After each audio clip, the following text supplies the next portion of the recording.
School میں جو پڑھا وہ ایک چیز ہے، لیکن جو گھر میں تعلیم ہوئی میں سمجھتا ہوں وہ زیادہ اہم کتاب سے تعلق ہے، وہ سب سے مستحکم پڑھاکو تھے تعلق ہے۔ بچے آپ۔ اقبال کی شاعری کے ذریعے احساس ہوا کہ نیٹشے سے کتنا اقبال کا ایک مکالمہ ہے۔ سر، سلمان اکرم راجہ کون ہے؟ عوام جاننا چاہتی ہے، سیاست میں کس طرح آئے اور یونیورسٹی لائف کیسی تھی؟ دیکھیے جی، میں ایک عام سا شخص ہوں۔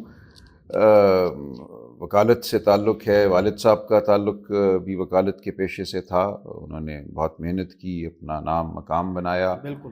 جب تک ہم لوگ آئے تو وہ ایک بہت مستحکم پاکستان کے بڑے وکلاء میں سے تھے۔ بالکل اکرم راجہ تو صاحب۔ ظاہر ہے اس کی وجہ سے جو بھی ایک زندگی میں مواقع ملے وہ ملے۔ میری ابتدائی تعلیم جو ہے 5 سال کی عمر سے 18 سال کی عمر تک وہ H S N college Lahore میں ہوئی۔ اس کے بعد میں برطانیہ چلا گیا 18 سال کی عمر میں، کیمبرج یونیورسٹی وہاں رہا۔ پھر اس کے بعد لنڈن یونیورسٹی میں رہا، وہاں سے ایک ڈگری ایل ایل ایم کی۔ اس کے بعد کچھ عرصہ پاکستان آیا، پھر دوبارہ باہر گیا، اس دفعہ امریکہ گیا، ہارورڈ یونیورسٹی، وہاں سے ایک ڈگری کی۔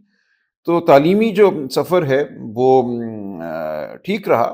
دیکھیے یہ جو یونیورسٹیاں ہیں، وہ کیمبرج ہو یا وہ ہارورڈ ہو، ان میں داخلہ جو ہے بہت مشکل ہوتا ہے ملنا۔ یہ کسی اس بنیاد پہ نہیں ملتا کہ آپ فیس ادا کر سکتے ہیں صرف تو آپ کو داخلہ مل جائے۔ تو ان میں داخلے کے لیے ایک تگ و دو، ایک جد و جہد کرنی پڑتی ہے سالوں پر محیط۔ تو جو طالب علمی کا زمانہ تھا وہ ٹھیک تھا، کافی محنت وغیرہ ہوئی اس دوران۔ اس کے علاوہ پڑھنے لکھنے کا شوق عمومی طور پہ بھی ہمیشہ سے تھا۔ والد صاحب کو بہت شغف تھا شاعری، قرآن پاک کا مطالعہ، تلاوت۔ تو یہ بچپن سے یہ چیزیں ساتھ رہیں۔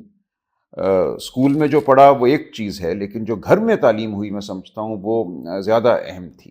شروع قبائل سے ہی، بالکل شروع سے ہی روز ہم نے کچھ صورتیں پڑھنا، عربی زبان کے لیے ایک لگاؤ اسی سے پیدا ہوا، فارسی زبان سے لگاؤ پیدا ہوا۔ والد صاحب فارسی شاعری بھی پڑھتے تھے، سناتے تھے، لکھاتے تھے، کہتے تھے لفظ سمجھو سیکھو، اردو بھی اسی طرح۔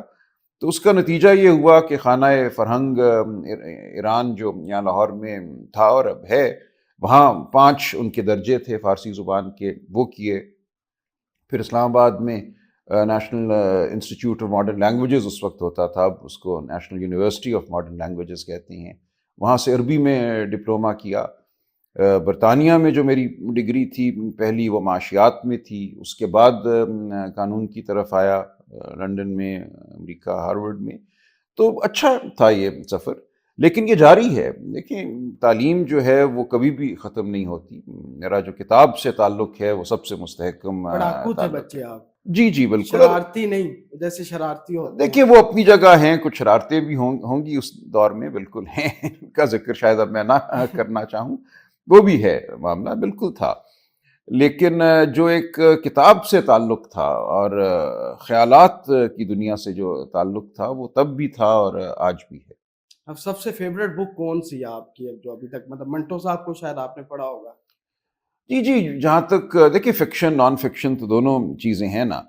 اب بچپن جو ہے بالکل اگر شروع کے دنوں میں چلے جائیں تو مقبول جہانگیر صاحب عمر عیار اور امیر حمزہ کی جو لکھتے تھے کہانیاں بچوں کے لیے، اس کو آسان فہم کر کے، وہ بہت ہی میں سمجھتا ہوں ایک مستحکم بنیاد تھی اردو زبان سے شغف کے لیے۔ اسی طرح تعلیم و تربیت آتا تھا، نونہال آتا تھا، والد مطلب صاحب وہی نے جو عام لوگوں کے بچے پڑھ رہے ہیں وہی آپ پڑھ رہے ہیں؟ جی یہ والد آپ کے صاحب کو میں کا بڑا نام ہے، بڑا نام ہے، ایلیٹ کلاس میں ان کا، اور آپ بتا رہے ہیں فارسی آپ کو عربی پڑھاتے تھے، بڑی یہ بات ایسا ہی ہے۔ یہ ان کی اپنی جو زندگی تھی وہ ایک کتاب اور خیال سے جڑی ہوئی تھی، تو وہ میں بہت شکر گزار ہوں۔ تو یہ سب چیزیں ہم نے پڑھی۔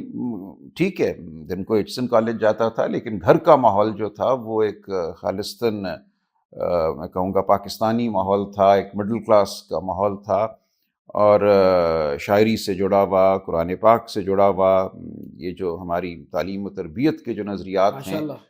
ان سے جڑا ہوا۔ تو یہ ایک اچھی بات تھی، خوش قسمتی میں اس کو کہوں گا۔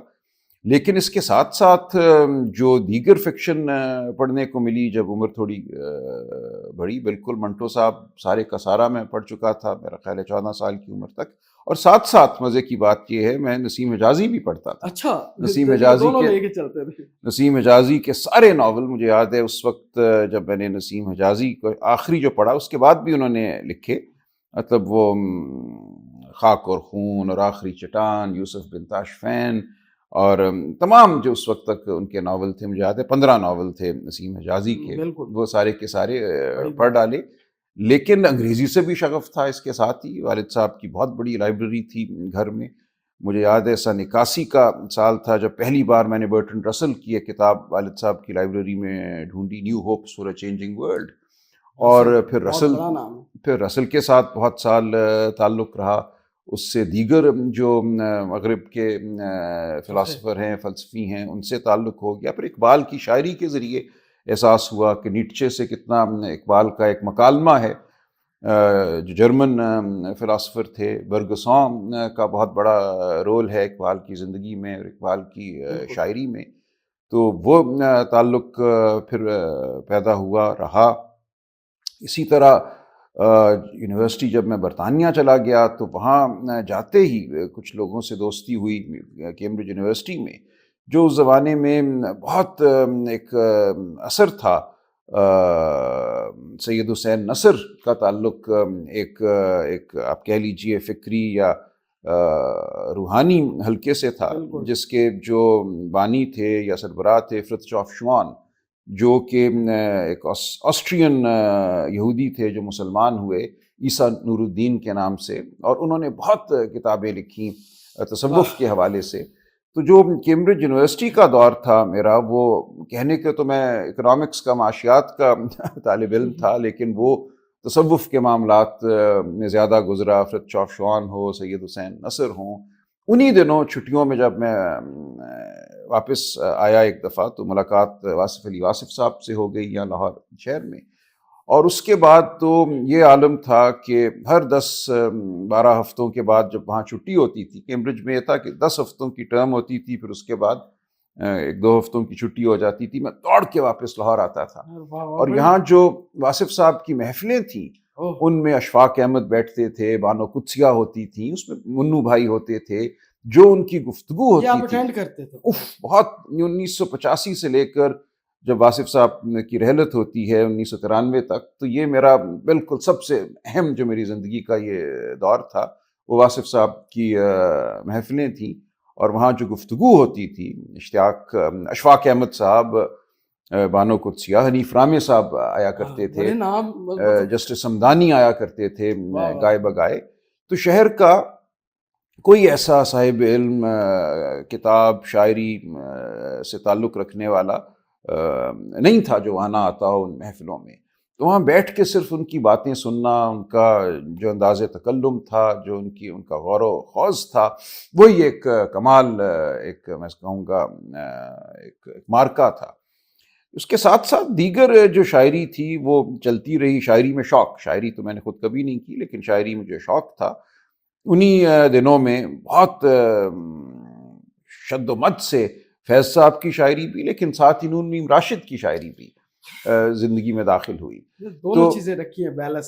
جی بالکل بالکل، لیفٹ رائٹ آپ کہہ لیجیے، لیفٹ اور رائٹ دونوں کو آپ لے کے چلے ہیں، یہ بڑی بات ہوتی ہے ہضم کرنا، دونوں کو برابر ایسا ہی ہے، ایسا ہی ہے۔ تو وہ بالکل فیض صاحب کی شاعری ہو یا فراز صاحب کی شاعری ہو یا راشد کی شاعری ہو، یہ بہت ہی اوڑھنا بچھونا رہا اس تمام عرصے کا۔ اچھا، اس سے پہلے میں عرض کروں، جو اسکول کے آخری چند سال تھے نیچسن کالج میں، ساحر لدھیانوی سے شناسائی ہو گئی۔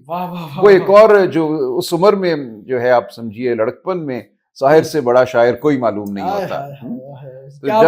تو جب میں پہنچا برطانیہ 18 سال کی عمر میں کیمبرج یونیورسٹی، تو وہاں گفتگو لوگوں سے ہوتی تھی، دوستوں سے، تو یہ بات پھیل گئی کہ اس کو نہ صرف کلیات اقبال ساری زبانی یاد ہے، جو کہ درست ہے، مجھے پوری اردو کلیات اقبال زبانی یاد تھی، لیکن ساحر بھی پورا مجھے یاد تھا۔